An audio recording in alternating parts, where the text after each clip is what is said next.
All right. Well, welcome everybody. Welcome to our September meeting for the North Texas Archaeological Society. I am Jimmy Barrera, the president of the society. I appreciate everybody who is joining us here tonight in person and all of the folks we've got on Zoom. I know we've got a good crowd here, and I know you're going to enjoy our program this month. So I'm going to start out with a little bit of official business. So, you know, we have bylaws, and we've got to adhere to the bylaws of our society. And for the September meeting, as the president, I have to officially appoint a nominating committee.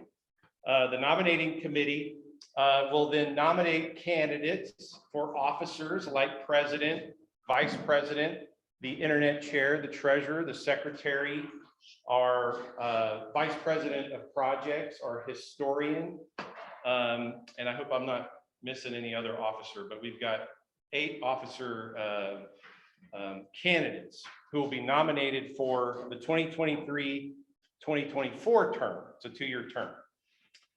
So this month, I'm officially appointing that nominating committee. Now, that nominating committee has been unofficially appointed for many months, working behind the scenes diligently to ensure that this society has good officers, great officers as candidates for our next term, 2023-2024. But I want to make sure that we announce that nominating committee appointment and that everybody understands as a member, you are welcome to nominate a candidate from the floor during the October meeting. So that would be next month. So you can nominate a candidate from the floor during the October meeting. Now, of course, that candidate would have to be aware, and they have to be a member in good standing. So that means they're a current member. So that's how you would have to go about that process. But just be aware, we have good candidates who have agreed to that term for 2023-2024. And I'd say they're all fantastic. For October, Dr. Katrina Whitley, our very own, here in the room with us today, will be our guest speaker, speaking on her Baku project in New Mexico. And I know that a number of members participated on that this year and certainly in past years. So we'll be very excited to hear about that next month. New members. So we continue to grow, and want to welcome all of our new members who have joined the society over the last month. So those are the new members since our last monthly meeting. And we're right now at about 299 members. And it doesn't get old to say that the North Texas Archaeological Society is now the largest regional society in the state. Comparably, we're bigger than some of the surrounding state societies. So it's an accomplishment. We do still offer free student memberships. A student, if they would like a free membership, they just have to apply, see our website. You go to the scholarships page on our website and follow the instructions there. Fundraisers. We've been running these now for a couple months. We've actually brought in quite a bit of funding, in the hundreds, if not close to maybe even $1,000 or so now, Quinn. And so it's a series of items that have been donated to NTAS, including Marvin Glasgow's library, which is here with us today. Handmade scoops for excavation that were made by Mike Shannon, and those are out there. And then we have NTAS hats and photo scales. So if interested, pick it up. It's good stuff, and we'll have it again next month, just so you know. All right, so some activities that are coming up. So we're back really in the full swing of stuff happening. And we have excavations resuming at the Clovis Field site, and that is in Mills County. So that would be Goldthwaite, if you're familiar with that part of Central Texas. And Chris Mice, who's here with us in the room, is overseeing that, and he's our point of contact. So if you're interested to join the ongoing excavations, contact Chris Mice. Then we have a series of events for October, and that is Texas Archaeology Month, TAM, Texas Archaeology Month.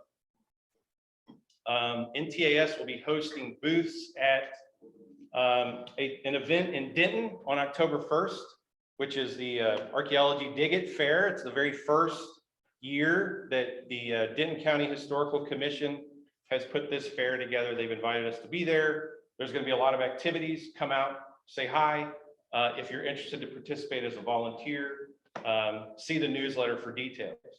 And the same for the Pioneer Days event at the DOS Heritage and Cultural Center in Weatherford. And so that'll be NTAS participating in this event again, which they have in the past. And that's a huge event. Hundreds of people go to the Pioneer Days event in Weatherford. So we've got 2 NTAS events going on same day. So lots of opportunities to go out and learn a lot, have fun, or volunteer.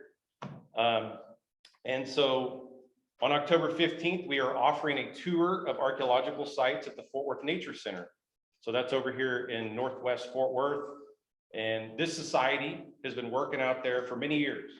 They've recorded sites, they've excavated sites, and we're offering a tour for the membership as part of Texas Archaeology Month. And we will go visit some of the sites that we've recorded, not all of them, but some, primarily historic sites. But it's quite interesting. There's a really fascinating history of the Civilian Conservation Corps and all of the work that they've done out there. So there's a lot of features related to that. So you would contact me if you want to join that tour.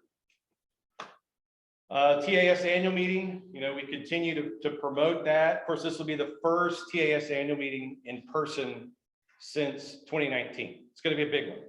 And it's at Tyler, at the University of Texas, Tyler. The final call for papers has gone out. I think you've got 1 day. If not, the deadline is today. It's right around there. Tomorrow. It's tomorrow. Okay. So yeah. So if you're interested,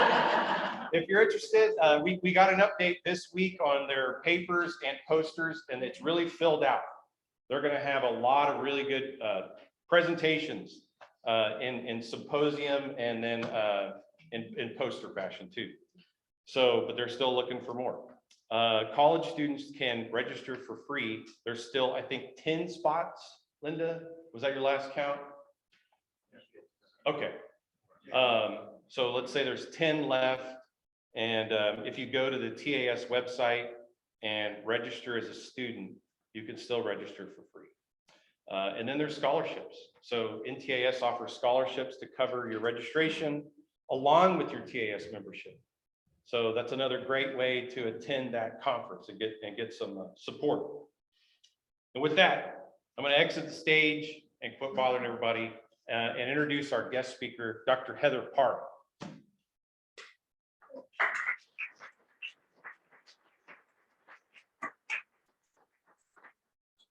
All right. And then let me switch out the talks here right quick. Hang on, let me sort myself out here. Yes. So let's go there. There a clicky thing?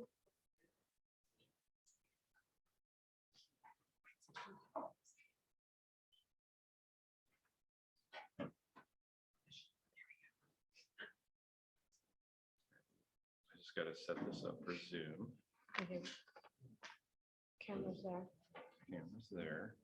And then let me just test this out. There we go. All right, just make sure everybody on Zoom is seeing the screen. All right, Okay. take it away. Hello. One moment.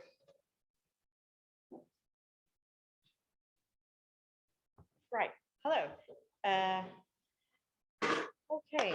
So despite what the title says, I'm not actually here to talk about Vikings. Don't panic.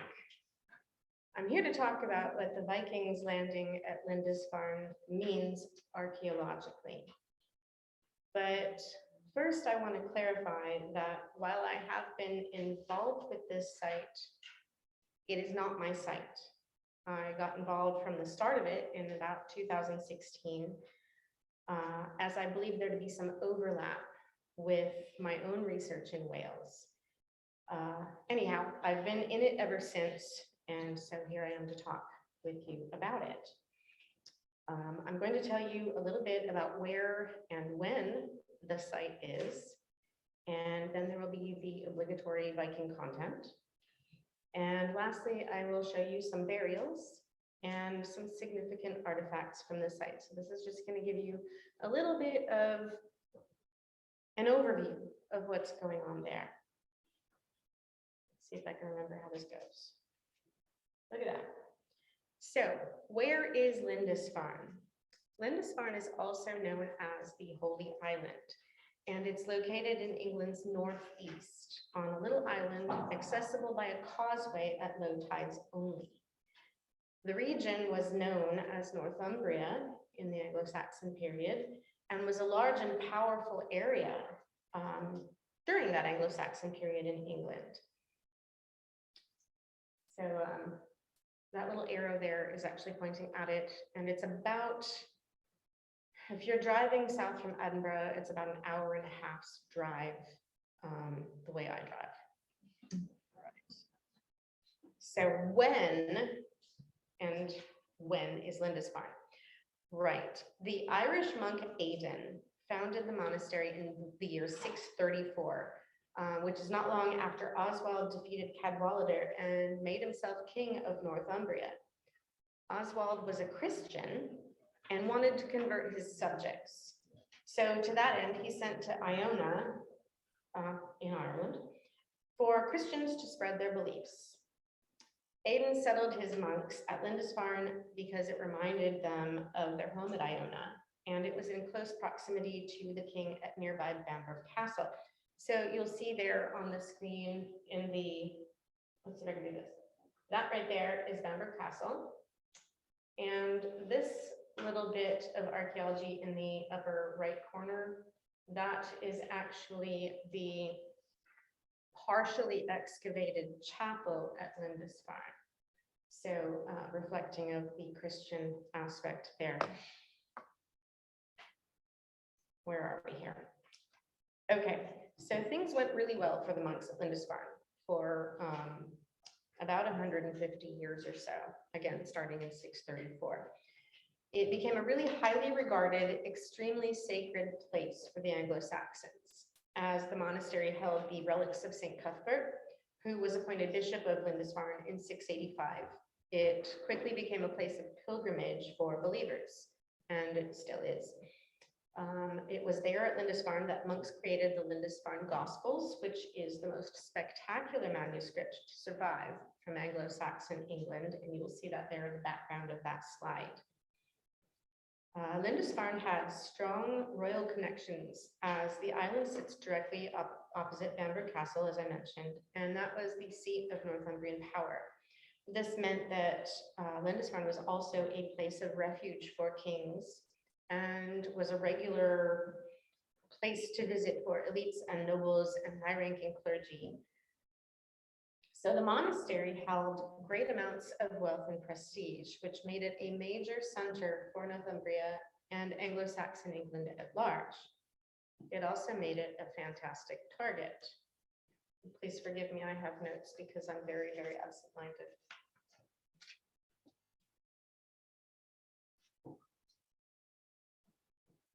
How do I, okay, there we go. So what happened with the Vikings? That's what you're all here to hear about. The Vikings came in 793. They came from Denmark, Norway, and Sweden. And the invaders plundered the monastery and murdered the monks. This raid marked the arrival of the Norsemen and set in motion a chain of events that would influence the history of Britain for the next 300 years. The Vikings came to Britain looking for items to steal and trade. They also wanted land that they could claim as their own. They particularly liked to raid monasteries, as they were not very well protected and they contained valuable goods like gold and jewels, imported foods, other useful materials. Vikings also stole manuscripts and Bibles, and these were ransomed back to the religious leaders who couldn't bear to see them lost or damaged. That's a proper good Viking picture right there, isn't it? Right, more Viking content, slide number 5. So there are surviving historical records from Lindisfarne which allow us to talk with greater confidence about Lindisfarne and and explain the happenings there more so than any other elements of the Viking Age. The Anglo-Saxon Chronicle notes 793. Here, terrible portents came about over the land of Northumbria and miserably frightened the people. These were period flashes of lightning, and fiery dragons were seen flying in the air. A great famine immediately followed these signs, and a little after that, in the same year, on 8 January, the raiding of heathen men miserably devastated God's church in Lindisfarne Island by looting and slaughter. The monk Alcuin, writing to Bishop Higbald, termed the event an unprecedented calamity, as he described the church as spattered with the blood of the priests of God, despoiled of all its ornaments. He went on to say the Vikings trampled on the bodies of saints in the temple of God like dung in the street. The Lindisfarne raid had major impact upon the Christian world in Britain and beyond. Lindisfarne was described by Alcuin as a place more sacred than any in Britain. Hang on, turn the page. Here we go. So, where did the monastery go? In desperation, the monks fled to the mainland, eventually settling in Durham. There's a big cathedral there and a big university there now. Lindisfarne was believed to have stood empty from that point, 783, until the 12th century when the big stone priory was built for a new Benedictine cell from Durham. This monastery survived until the dissolution of the monasteries in 1530s when it was closed, and the buildings were then used as military storehouses. But the location of the first monastery, the one of Aidan and Cuthbert's time, remained unknown. Those buildings were made of wood and probably had stone foundations, and many were likely burned during the Viking raids. No record of their precise location survived. It was as if that early monastery and the people of the island of Lindisfarne never existed. So we set out to find it. The smoking gun. The first year, I think this was 2016, I might be misremembering by a year or two. It was just a few days into the dig, a fragment of an Anglo-Saxon bone comb was unearthed. It was determined to originate in the 9th or 10th century, which is a period of time when Lindisfarne was expected to have been abandoned. So this raised questions about what was really happening on the island during those interim years. Maybe it wasn't so empty after all, but who was there? Survivors, Viking settlers, some of both? So this little artifact and what it suggested about the island and its population was probably the thing that kept this project funded for the next year or two. Doesn't look like much, but it was a really big deal.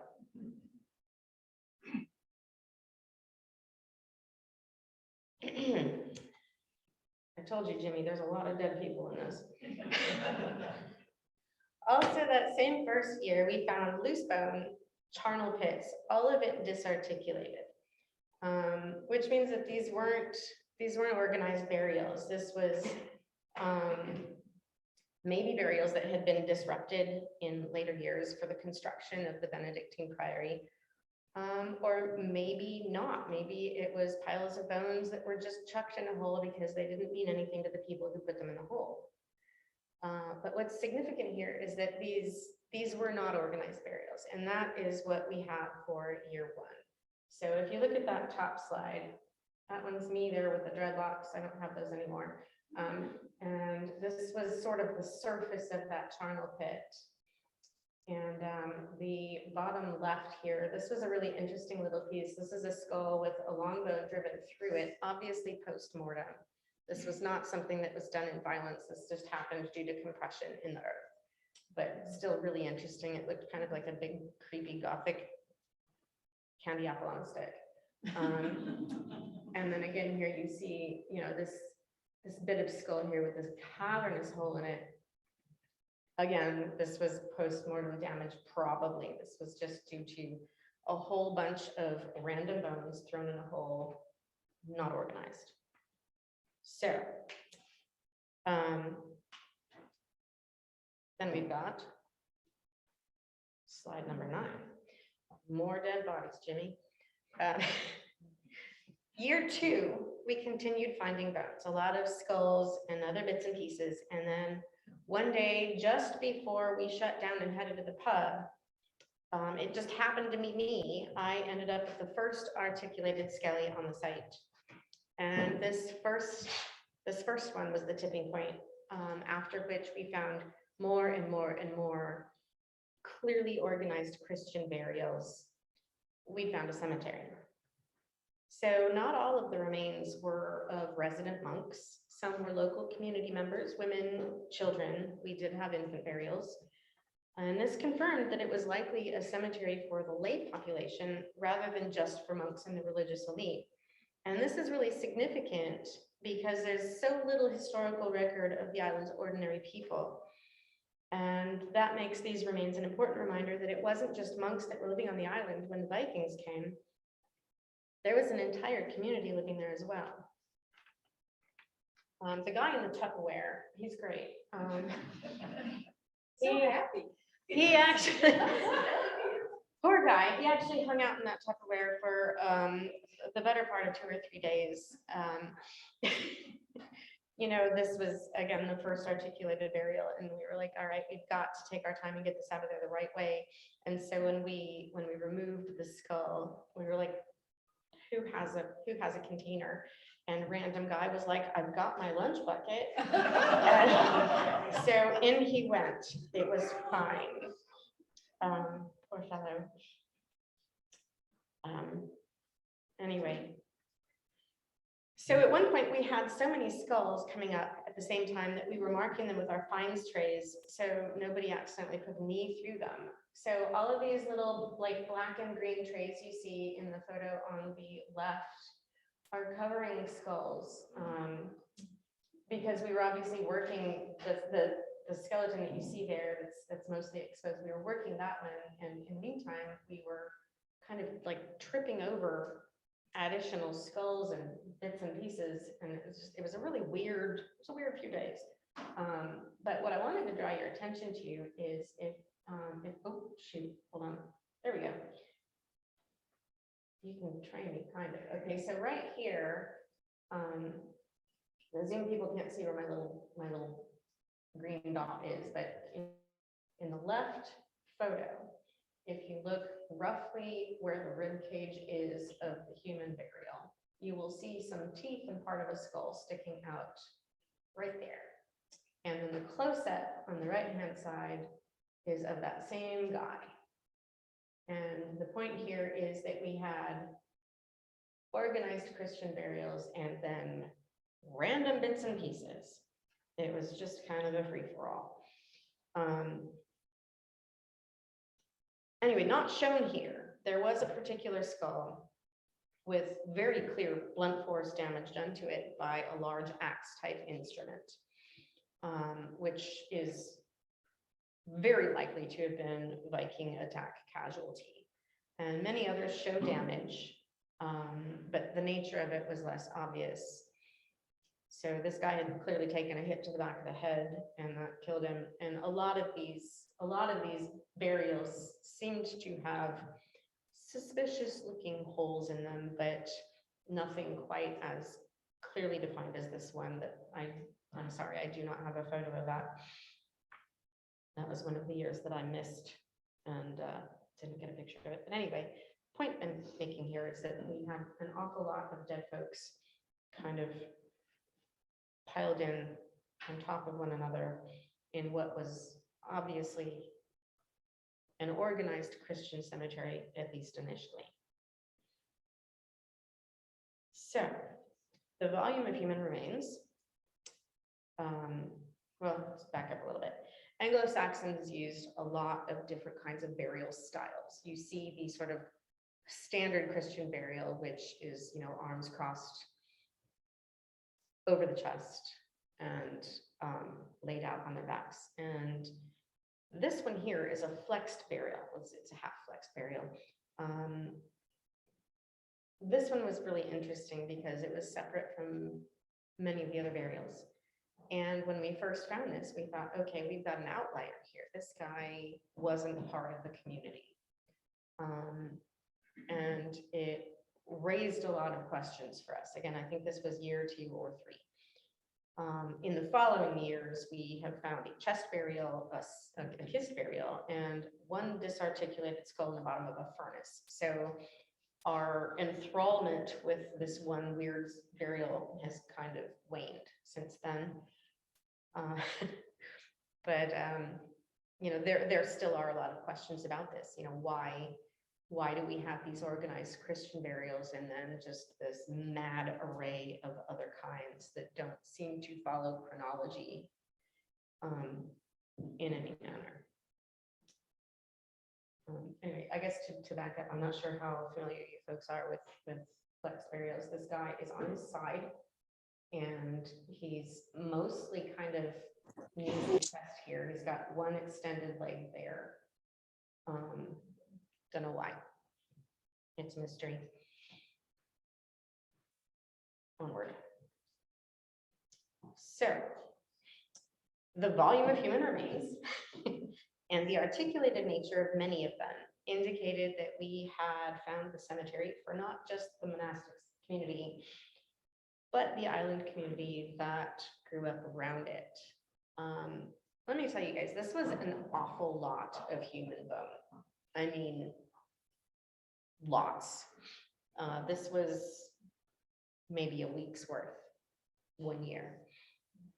And it continued in that vein. And I think we're on year 7 now. And, you know, we're trying not to take burials out that don't need removed.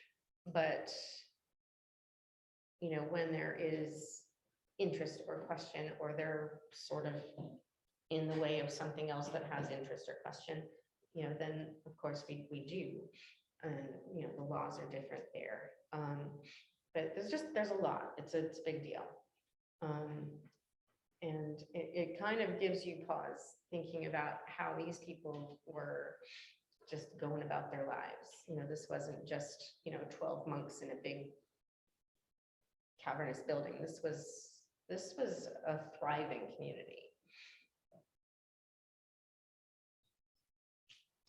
Okay, we're off the bones now, onto artifacts. This one is really interesting. These are prayer beads. These beads date from the 8th to 9th century, again, during that period of time when Lindisfarne was expected to have been abandoned. And these prayer beads are made of salmon vertebrae, and they were found around the neck of a skeleton who had been buried in the cemetery. So referring back to the thing where, you know, if there's a point of interest in a burial, then we do take it out. This was one of them. So the position of these bones around the neck of the body suggested they had been strung to be worn around the neck. And the naturally occurring hole in the salmon vertebrae had been deliberately widened. You can see in the photos, I think, evidence thereof. And the fact that these prayer beads were important enough to be buried with this person, I think, is a really poignant thing. And secondarily, this is the earliest example of prayer beads found anywhere in Britain. I think the next closest one was found somewhere in Scotland, and it was 11th or 12th century, significantly after that fact. So namestones. In the process of working the same cemetery area, we found several Anglo-Saxon namestones.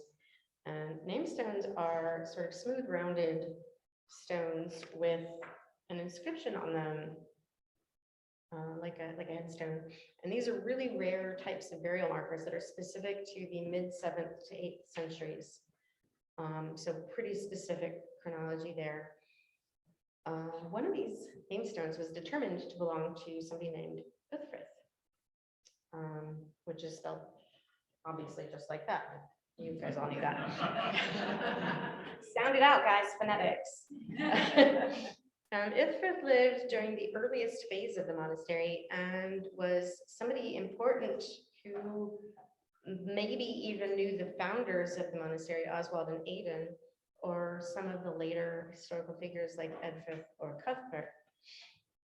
Interesting about Ithrid is, the name is more likely to be that of a man than a woman, and more likely a nobleman or a bishop type of person. This was a person of significance. This was somebody who had, a good bit of clout in the community. And my favorite thing about Ithrid is that this is a name that had not been found written down in any historical document. So this name stone revealed an Anglo-Saxon name that had not been seen or spoken aloud for over 1,000 years. So how neat is it that we get to say somebody's name that hasn't been said for 1,000 years? Ithrid, if you want to try it out.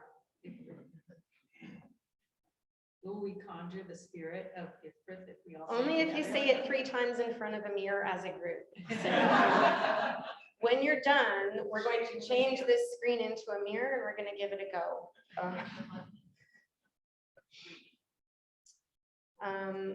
Probably the most astounding artifact that has come out of this is this taffel king piece.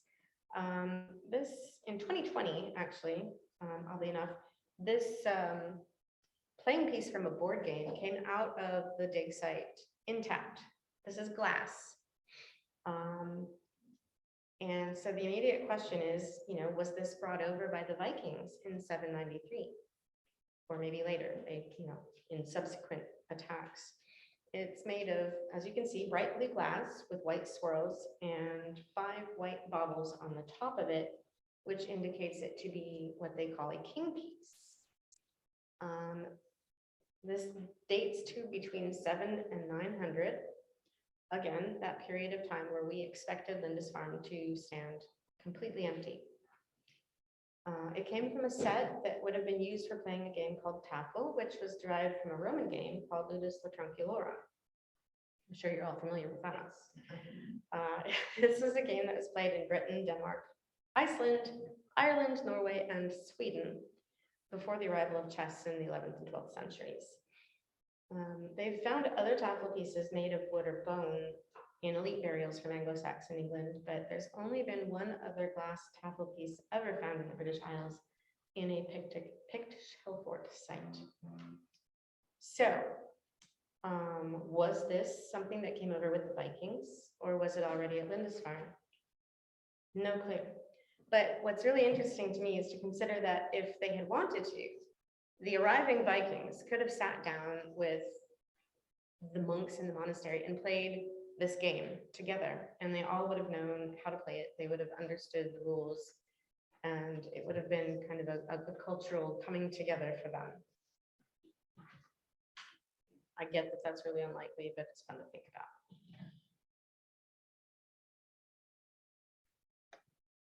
So these 2 slides, the one on the left-hand side, that's Brendan. And what I wanted to show you here is the position of the dig site in conjunction with the rest of the island. So you see behind him, there's a couple of buildings, and that's right on the bay where people do their fishing. And I think that's actually called a herring house. It used to be a herring manufacturing, whatever. And beyond it is a later castle, Lindisfarne Castle, which was built, I think, in the 1700s. So has no bearing on the ancient history, but the point here being that the bay is right behind where we're digging, and that's how close the monastery was to the arriving Vikings. And then the image on the other side, interestingly, let me just point this out. This fellow here is my friend Mike Eden, who is actually a Dallas, Texas resident. I was not a Texas resident when I was getting going with this. I was a Wales resident, but anyway, so there's my Texas connection right there. I'm sad he's not here tonight. He would have gotten a kick out of it. But anyway, the point again here being, this is our site, and gosh, these Vikings would have been coming up right there behind where we are in the water, and there would have been absolutely nothing anybody could do to I mean, where are they gonna go? It's an island. So these folks just rode up on them and it was absolute mayhem immediately upon impact. So there are times when we ask questions in archaeology and get new questions in place of answers. And here, we asked where the old monastery was. You know, we knew that the Vikings had come, and we knew that the Vikings had annihilated this monastery. And nobody in the interim had looked for or found where that happened. So we're finding it. We are finding bits and pieces of this monastery, because monasteries then were not these massive stone priories. They were self-contained compounds with industry and life within. They were made of wood and thatch and the kinds of materials that don't survive. So the question I think we need to ask next here is, we know the monks left for Durham when the Vikings came and came again and came again. But what happened to the people of the village? The monks didn't take them with them. My own research in Wales was about continuity of occupancy and use of land. And this is much the same. After the Vikings arrived, did the village continue to struggle, making their way on Holy Island alone in the absence of the monastery? Or did they vacate as well? And if I can bring you back to my smoking gun here, I think thus far, our answer is yes. The village continued on. There was continuity of occupation. These people just kept on living their lives. Yeah, the Vikings came, beat the tar out of them, but they kept on. They kept living their lives in their same little village, doing the same things that they did. And the Vikings came again, and the Vikings came again, and the Vikings came again. And this village continued on. We have the evidence here, and I think we're just going to keep looking for further evidence. But it seems to me that monks or no monks, the village of Lindisfarne continued on. And I think that might be everything I've got to tell you, except this photo is one of my very personal favorites, because there I am digging away, and up above me are 5 male archaeologists supervising.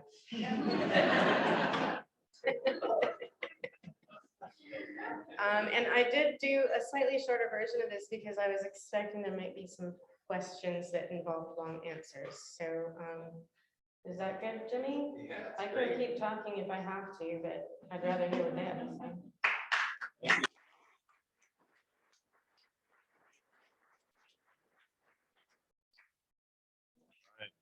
Thank you so much, Dr. Parra. So questions from in the room on the floor here. Katrina. So I have a question. How deep were those burials? And is there the possibility that the individual bones that you're seeing just has to do with them disturbing people when they were reburying new individuals? That's a really good question. Actually, if you look at this photo here, you can sort of see the depth of where we started encountering the beginnings of the in situ burials. We did have some where we were clearly it was okay when they built, and if you see behind me, you can see part of the Benedictine priory from the 1150s. You know, some of this was obviously disturbed, probably in the process of building that priory, and they're just like, whoops, let's just move that. And you know, it happens and it's fine, but a lot of this was not that. This was, you know, somebody dug a hole and put a pile of bodies in there, and they all just kind of congealed like they do. So it was a mixed bag. Depth, man, I don't know. I'm so bad at measurements when I don't have a tape measure with me. We just had a conversation about that earlier. I have a tape measure in everything: my purse, my car, my toolkit, everywhere. I would say, I don't know, 4 or 5 feet. I could be wrong. I'm making that up. I have no idea. Sir, Is there a viable community there now? there is. It's actually a fantastic little community. It's a village, so, you know, again, causeway, so you can only get there at certain times of the day, and you can't get off certain times of the day. My wife is British, and there are groups called Daughters of the British Empire. And this farm is their connection. There are regular groups of people who do pilgrimages there. I was talking earlier about, you know, Saint Cuthbert sort of setting in motion these religious pilgrimages, and they still happen. And there's still these groups of people that go schlepping across the causeway on foot with their muddy feet, and they get there. And it's, I mean, it's a lovely thing. They do this whole religious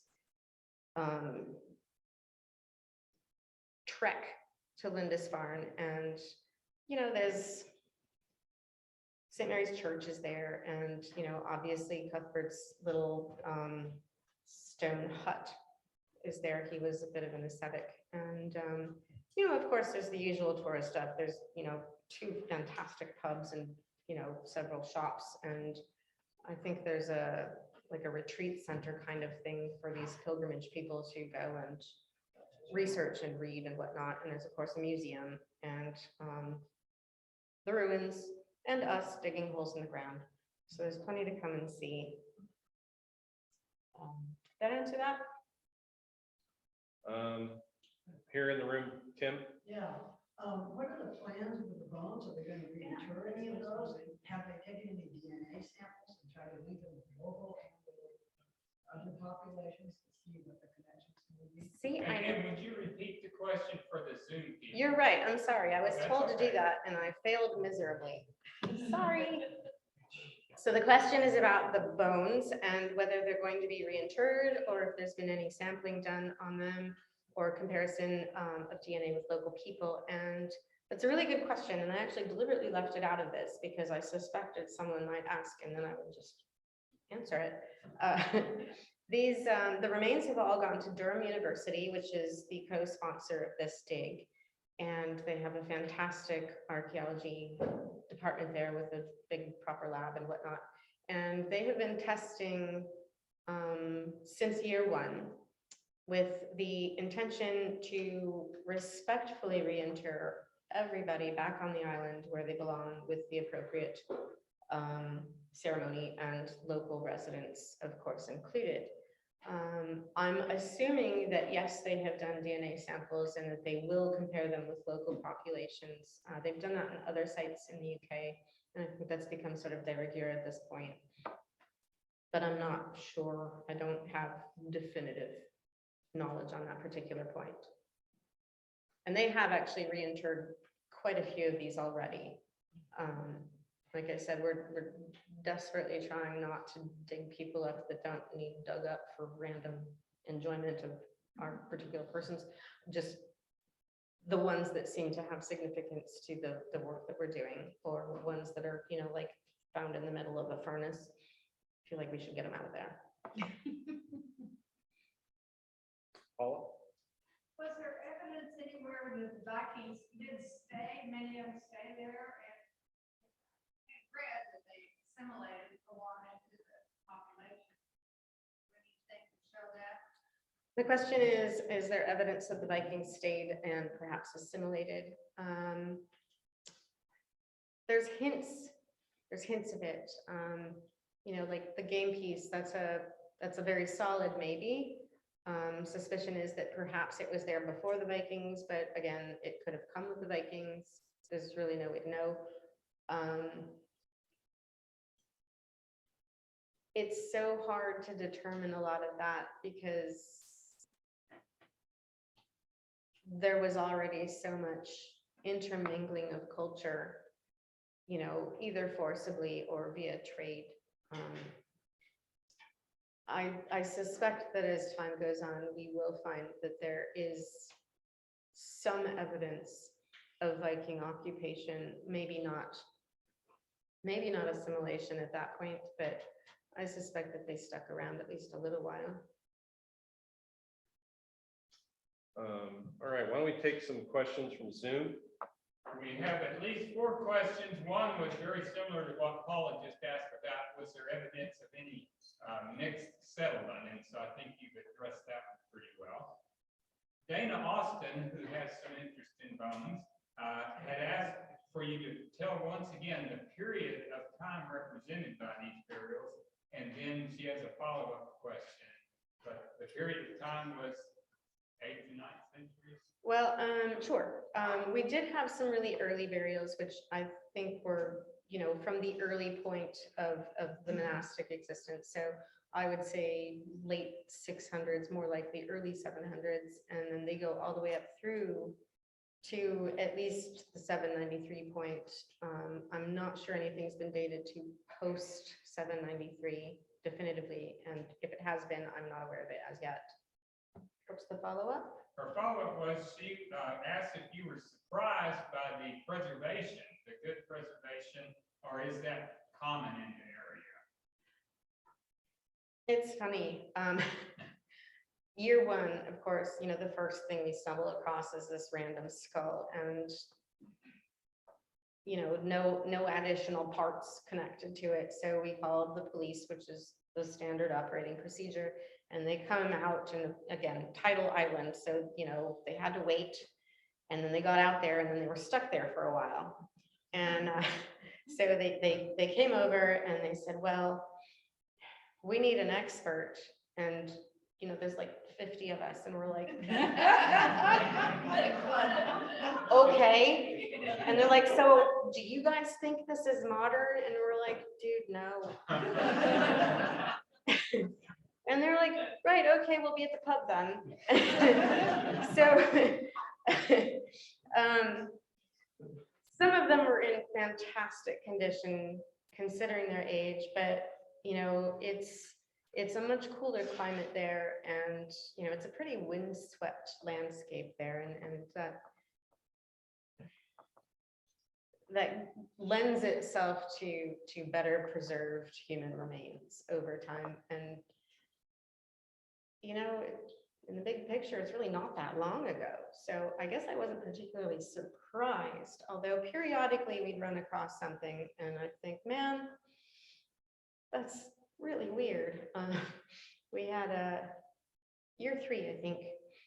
We had 2 trenches side by side, separated by about 3 feet because there were utility lines going through that 3 feet that we skipped. And in one of the corners in the corner of one of the trenches, we had these feet sticking out. And so we thought, all right, let's look in the other trench, and we found the other end of the guy, and split by these utility lines, and the part that we didn't take. And we're thinking, man, these utility guys blasted right through this guy. Surely they noticed. But I guess not sufficiently to alert anybody. But these foot bones, I think, were probably the most startlingly fresh-looking remains that we encountered. I think due to nothing in particular, just happenstance, but it was an odd little moment. I mean, they weren't gooey or anything; they were still skeletal, but just like every bit of those feet were still there, and that really happens. Bill Perdue asked, of the adult skeletal remains, what is the age range and what is the most common age? Oh, super good question. Let's see, I did a bit of a survey one year. That was great. I was walking around with this little notebook, and I was like taking notes on, how many skulls we had and how many of them had both sides of it. And it was a whole thing. And I think, if I'm recalling correctly, and if you go online and you find evidence that I'm absolutely wrong, I'm telling you now, I'm probably wrong. I'm making this up entirely. But if I recall correctly, I believe that the majority of the adult remains were male. And I mean, people didn't live that long back then. So I would say probably the stretch would be between 20 and 40 primarily, which doesn't really tell you a whole lot. because life was hard and then Vikings came, that makes things a whole lot worse. So, you know, take that as you will.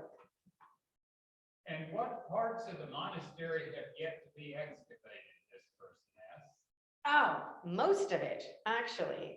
This is a fun question. I didn't talk too much about structural finds, but in the last couple of years, what we've been working on primarily is what looks to be a metal smithing workshop, which is really interesting with its proximity to the castle just across the way, and the need for, you know, minting coins and that sort of thing.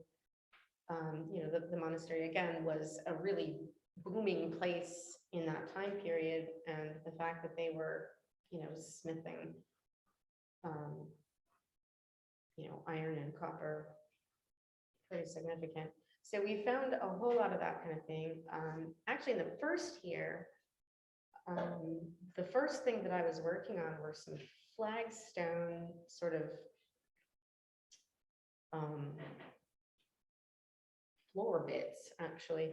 I don't know what structure that was, but with the exception of the chapel, which was excavated by a different organization, and it's sort of, you know, the monastery's here, there's this sort of slope, and the chapel was up here, so you have chapel up here, and then kind of all of the workings, the industry on the lower bit. We're working on the lower bit, so looks like we found metal smithing area, furnace, possibly something that may have been something like a kitchen or a baking facility.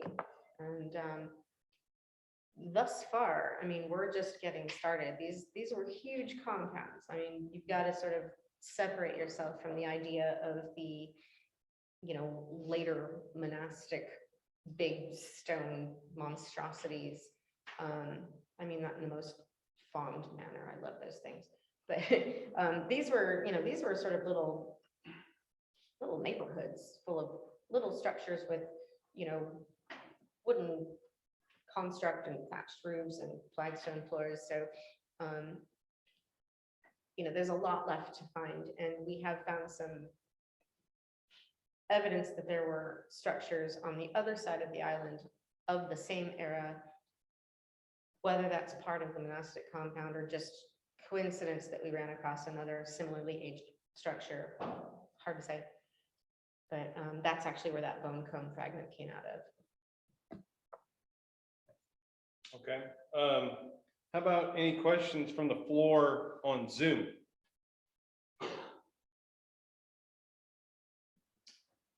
Okay. How about questions back here in the room? Is the dig ongoing? It is ongoing.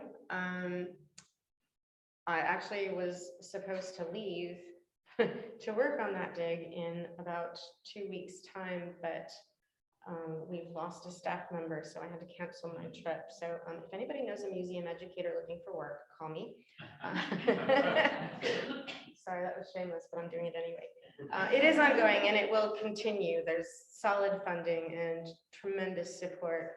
The time team people have been out to do some work on that. Are you guys familiar with time team? Yeah. Time team is a British sort of reality archaeology show. Actually, Alan's been on it. Got a celebrity in your midst. Anyway, they've been out to do it. We've got Tony, what's his name? Tony Robinson. Yeah, Tony Robinson. Sir Tony Robinson is a big supporter. And there's just been a lot of fantastic response from the archaeology community in the UK. So I don't envision this ending until we've run out of stuff to find. We had a question back here.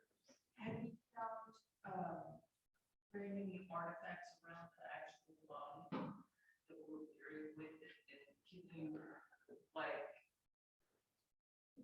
can you tell the difference between a peasant and someone else? Have you found? Yeah, I see what you're saying. just repeat. Repeat the question, I'm sorry. Okay, so the question was, have we found many artifacts in the burials themselves as grave goods? And can we determine the difference between the common person and perhaps monastic elite and that kind of thing? Did I get that right? Yes. Okay, so starting out with the artifacts, well, the prayer beads, I think, are the most shocking grave good item that we found, because they were very clearly around somebody's neck and they were buried with them purposefully. But I think maybe my favorite thing to talk about in regard to grave goods is quartz pebbles. Quartz pebbles do exist on the island on sort of one shore, the furthest point from where the monastery was. But we found in, well, year one, we just kept coming up with these quartz pebbles, and we thought, well, that's weird, and we just chucked it in the pile. And year two, we suddenly realized that these weren't naturally occurring things, and it wasn't just a weird thing. It was, these were purposefully buried with people, and they were placed on the joints, the kneecaps, the pelvic bones, the throat, the eyes. These were placed in ritual fashion with these burials, and we found them again and again and again. And we started looking around, and this reflected similarly to a site, actually again in Wales, that had the same sort of like aha moment that we did. So I think that to me was the most touching of all of our discoveries. Was, you know, people had deliberately walked across the island to this shore and collected these quartz pebbles and brought them back to place them on their loved ones' pulse points and eye sockets and whatever's. And that really kind of fascinated me. As far as identifying, you know, noble persons from common persons, I mean, with the exception of finding these name stones and probably these prayer beads that likely belonged to either a monk or somebody that was incredibly religiously focused, to the point that they were buried with them. You know, it's hard to say. I have a lot of questions about the variety of types of burials that we have. You know, we've got your sort of standard Christian burials like we were talking about, and then all of these other kinds of burials kind of intermingled. You know, some were buried with these sort of stone structures around them, almost like a, what do you call those things? Sarcophagus. And, you know, others in varying orientations that weren't the standard Christian, you know, oops, that was loud. Sorry. You know, not the standard Christian orientation. I've got some questions about that, but I don't think there's a way to know. Yeah. What makes you think that these are prayer beads versus just a decorative necklace? What indicator do you have? The primary one is the existence of another similar kind of prayer bead found at another site. And I think probably the time and effort put into fabricating them indicates that these were really dear. And, you know, people that lived on that island, with the exception of the persons of noble stature, they wouldn't have had time to put into something like that, you know, like every other hardworking person, you know, you don't have time to do that when you get home at the end of the day. So I think those two things were the primary indicators that that's what those were. And, you know, had they been found anywhere but Lindisfarne, maybe it would not have been the immediate suspicion, but the sacred nature of the site kind of gives you the immediate thought that, you know, okay, this guy's got some beads around his neck. They're pretty fancy. Someone put some time into this. there's a certain number of them. I'm betting they're prayer beads. Sir? So other than the prayer beads, you find other Christian symbolism that we recognize today? Absolutely. Yeah, I only showed you the one name stone, but we had, I don't know, 8-ish name stones or fragments there, and most of them had cross symbolism.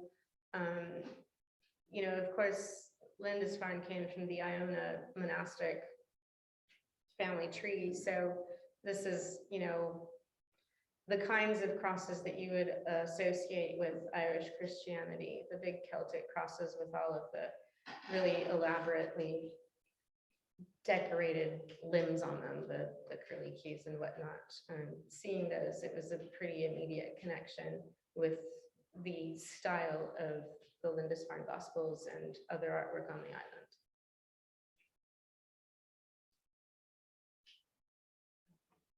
You said that you mentioned like a lot of it being different, and I was just wondering from like your experience of working abroad in the States, like how the culture of the archaeological field, kind of like the work culture, I guess. Oh boy, It does. That's fine. that's a great question. Yes, I will. The question is about how the culture of archaeological work differs between the US and abroad. Did I get that one right? Most of my archaeological experience actually is outside of the US, and then I came here. And the obvious first difference is that NAGPRA is here and it is not elsewhere, because Native Americans don't live abroad historically. So understandably, there's some differences there. I think that the major cultural difference is that archaeology is a lot more approachable for the layperson in other countries than it is in the US. And I've found Texas to be remarkably European in that there is a space for non-professional archaeologists in this state that doesn't exist elsewhere in the US. And forgive me if I'm misreading things. I'm new here. But one of the draws for me to move here was that I get to work with some of the most brilliant people who all happen to be avocational archaeologists. So I'm talking specifically of Bill Birmingham and Frank Condren and folks like those guys that I spend most of my working time with. And, you know, how lucky am I, right? But, you know, in the UK, and I worked some in Greece as well. And it's remarkably welcoming to all persons. You know, you want to do some archaeology? Come on, let's go do it. I'll show you what to do. If you don't know how to do it, it's not a big deal. Jump on in. And I really like that Texas in particular seems to embrace the same attitude. Like, let's all do this and it's going to be great. And I guess that's the similarity. I think the difference is the caution in the US toward missteps regarding accidentally encountering human remains. You know, you dig a hole in the ground, it's entirely possible you're going to find some dead person. They're down there. And in Europe, nobody gets real worked up about it. Understandably, here things are different. I am not saying that I am unhappy with that. I'm just saying that it's different. And I feel like I have to constantly be on my guard as to where I stick my trowel in case I accidentally find someone's toe. Because that's a whole lot of extra worry. And I think that's probably been the biggest thing for me is, you know, there's just a whole bunch of other rules here that I've got to familiarize myself with and be aware of and ensure that I uphold the policies and the laws that I'm responsible for. That hadn't been something that I really put a lot of time toward abroad. I mean, Okay, in Greece, it was really less likely because it's volcanic and you stick a trowel in and it all just goes and, you know, behold an artifact. But, you know, in the UK, you find a body and like you call the cops and they say, well, archaeologists, is it new? And you say no, and they say fine. And yeah, I'm making this a little bit more humorous than it is, but they're obviously doing their jobs. But here it's a heavier situation because there is a heavy responsibility to the people who were here before us, and rightly so. And I think that's the thing that has been the one thing that I spend more time ensuring that I'm up to snuff on than anything else, because I don't want to make a mistake there. But outside of that, pretty much the same. Everybody goes outside, gets dirty, digs a hole. Okay, I'm just real curious, so how often do you guys go out to excavate, and how long are y'all there in a stretch excavating? Is it ongoing all year long, or? You're talking about Lindisfarne? Uh-huh. It's once a year, and it was 1 week, and then it extended to 2 weeks, and now it's 3 weeks a year. In September, like I said, supposed to be packing my bags, but I'm not this year. I'm very, very sad. So I'm really happy to get to come and talk about it. It's almost as good. It's you know, it's How many people? Oh, gosh. Well, it varies because they do open it up to the public to come and participate. So staff-wise, I would say 10 staff, and then, I don't know, 100 other people. Wow. It's a big operation.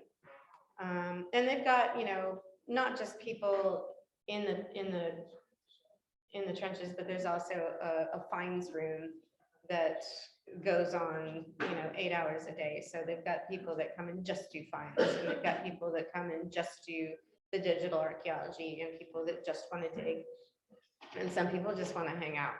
So it's pretty good. All right. Any more questions in here on the floor? How about on Zoom? We have a lot of thank yous, and I'll mention that besides these two computers, we had 56 people who linked in through Zoom. Holy cow. All right.